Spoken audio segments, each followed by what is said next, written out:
어떤 문제를 얘기할까요? 자, 오늘의 타이틀은 우리 몸이 보내는 위험 신호 3가지고요. 네.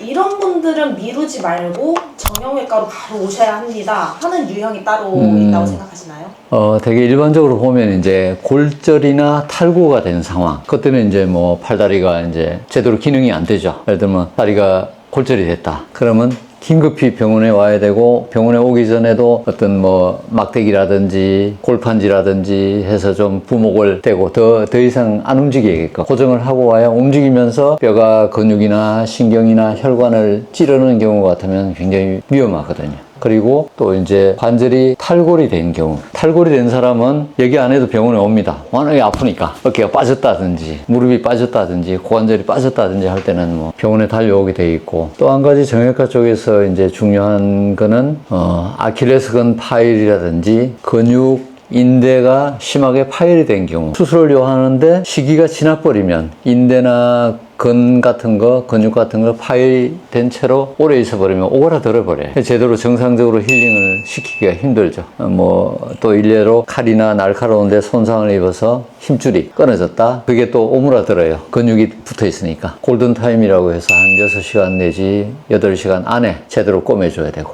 또 한 가지 추가로 얘기한다면 이거는 상식적으로 다 아시겠지만은, 절단상이 있을 때는 더욱더 긴급을 요하는 거죠. 빨리 연결해줘야 되니까. 절단이나 아니면 베이거나 이런 거는 눈으로 바로 보이잖아요. 골절이나 이런 거는 정도가 다 다른데 그거를 일반인들이 파악하기 쉬운 상태가 따로 있나요? 일단 골절이 되게 되면 통증이 일단 심하죠. 통증이 있고 점점 부어오르지. 빨리 병원에 오는 게 좋고.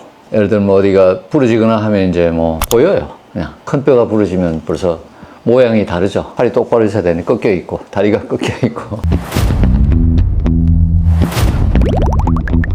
탈골도 이게 습관성으로 탈골되는 사람이 많다고 들었는데 그렇죠. 그 이유가 따로 있나요? 습관성 탈골은 대표적으로 이제 어깨 관절에 많이 와요. 어깨 관절이 빠지는 경우는 이제 무거운 걸 든다든지 아니면 던지는 동작 할 때 빠지는데, 빠졌다 그러면 일단 인대가, 뼈와 뼈를 잡아주는 인대가 파열이 됐으니까 빠지는 거고, 또 한 가지는 이제 생각을 해봐야 되는 게 쉽게 빠질 수 있는 요인이 있지 않나, 어떤 베이식하게 언더라인 코즈가 있지 않나 따져봐야 되거든요. 어깨 같은 데는 이제 목 디스크가 있는 경우에 어깨가 이미 늘어나 있어요. 평소에 일상활동은 지장 없이 하거든. 근데 어떤 무거운 거 들거나 급격한 던지는 동작이나 있을 때 이제 탈골이 되는 경우가 많아요.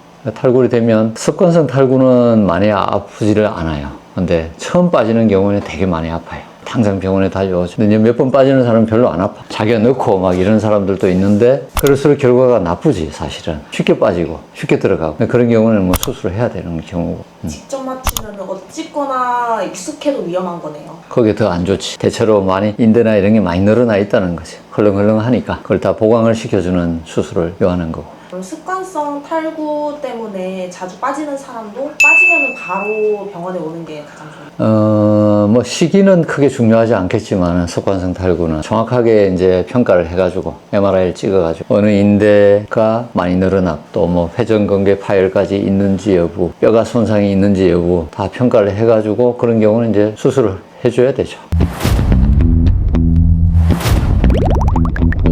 의사로서 보았을 때 이 증상은 너무 위험하다 싶은 대표적인 신호 3가지 정도가 있나요? 위험한 경우. 그래서 이제 위험성이나 이런 거는 이제 어떤 혈관 손상이 있다든지, 혈관 손상이 있으면 혈행이 심장에서부터 해서 말초로 가는데, 혈관 손상이 있으면 그 밑에 혈행이 이제 안 되면 죽게 되죠. 혈관 손상이 있는 경우는 빨리 평가를 해서 빨리 수술을 해줘야 되는 경우고, 또 이제 신경 손상이 있는 경우, 예를 들면 디스크 파열이 됐다 그러면서 다리가 마비가 온다, 대소변 조절이 안 된다, 그런 경우는 빨리 응급수술을 해줘야 되지, 그렇지 않으면 회복이 잘 안 되거든요. 한 번 손상이 오면 치명적이니까. 그런 경우 정형외과 쪽에서는 이제 그런 경우들이죠. 그러면은 혈관 손상은 보통 어떤 사건 때문에 많이 일어나나요? 혈관 손상이라면 되게 외상이죠. 높은 데서 추락했다든지, 요즘은 많지 않은데 그전에 이제 인쇄책 만들고 연말 되면 다가오면 이제 달력 막 찍고 명함 찍고 이런 데 보면 이게 종이를 이렇게 자르는 재단, 절단상, 손가락 절단 이런 경우 많아요.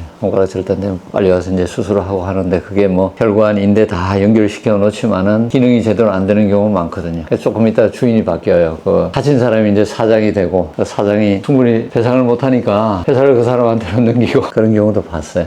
그러면은 신경손상은 보통 뭐 때문에 일어나나요? 신경 손상도 이제 외상도 많은데 외상 아니고는 디스크 같은 경우에 한혹은 이제 감염도 있죠. 감염이 이제 신경을 타고 올라가서 대상포진도 올 수 있고 옛날 같으면 뭐 뇌염 이런 걸로도 오고 옛날에 대표적인 거는 소아마비 있었죠. 요즘은 없지만 옛날에 소아마비가 척수에 이제 감염이니까 요즘은 뭐 예방주사 다 하고 하기 때문에 그런 경우 없는데 예전에는 많이 있었잖아요. 뭐 40년대, 50년대, 60년대까지도 소아마비가 꽤 있었죠. 제때 치료가 됐으면 아무 이상 없이 나았을 걸 평생 불구로 이제 가져가는 경우들 안타까웠죠. 그러면은 사람들이 큰 병으로 이어져서 병원에 오지 않는 평소에 스스로 실천할 수 있는 대처법이나 아니면은 예방법이 따로 있을까요? 정형외과 쪽에서는 늘상 제가 이제 강조하는 거는 어떤 우리 몸이 이제 목덩어리가 똑바로 얼마나 서는지 인간이 그전에 뭐 기원을 따져 올라가면 유인원 때는 네 발로 기어 다니다가 서서히 서서 이제 두 발로 다니고 두 발로 기립을 할 때가 정말 인간다운 인간이라고 볼 수가 있잖아요. 그죠? 두 발로 못 걸으면 이게 상당히 본인한테는 엄청난 타격이 되는데 그 두 발로 걷는다는 게 일단 두 다리가 건강해야 돼요. 그 다음에 골반 위에 받쳐주는 허리, 등, 목이 똑발라야 돼요. 척추가 똑발라야 그 위에 놓이는 얼굴, 두상이 제대로 유지가 되고 기본적으로 그 기립 생활을 원활하게 할 수 있는 그러니까 다른 쪽으로 표현하면 걷기나 뛰는 게 기본적으로 충분히 돼야 그게 자신이 있어야 큰 문제가 안 생기는 거죠. 심지어 나이가 뭐 80, 90 넘은 분들도 우리가 치료 목표 한 가지 뭐냐 이러면 목표로 두는 게 그냥 걸어 다니게만 해드리면 된다. 걷는 게 최고의 목표로 두거든요. 그래서 나이가 많은 분도 뭐 조금 관절이 좀 아프고 좀 쩔룩거리거나 해도 걸어 다니면 큰 문제는 없어요. 대사성 질환도 별로 없고 어느 정도 비만이나 이런 문제도 예방이 되는 거고 걸어 다니면 장 건강이 제대로 돌아오거든요. 못 걷게 되면 이제 관절은 또 나빠지고 뼈도 약해지고 근육도 약해지고 장 기능도 떨어지고 뭐 기분도 나빠지고 우울증도 오고 모든 면이 다 이제 내리막길로 가버리기 때문에 가장 기본적인 거 자세 바로 체형 관리 자세 바로 하고 적절한 운동 해주고 특히나 나이 들면서는 필수적으로 중요한 요인입니다. 10대, 20대 하고 30대 그리고 나이 있으신 분들까지 했을 때 각각 나이대별로 이런 운동 했으면 좋겠다 하는 것도 있나요? 저는 좀 10대나 20대 초반, 20대 뭐 이럴 때는 30대도 마찬가지겠지만은 좀 심한 활동을 좀 하라고 권하고 싶어요. 그냥 걷는 거 하지 말고 좀 심하게 뛰든지 스포츠 액티비티를 좀 뭐 골고루 이런저런 거 자기가 어느 운동에 소질이 있는지도 모르잖아요. 좀 많이 해봐야 아는 거죠. 제가 아쉬워서 하는 소리예요. 오늘 영상 이 정도 됐습니까? 다음에 또 만나요.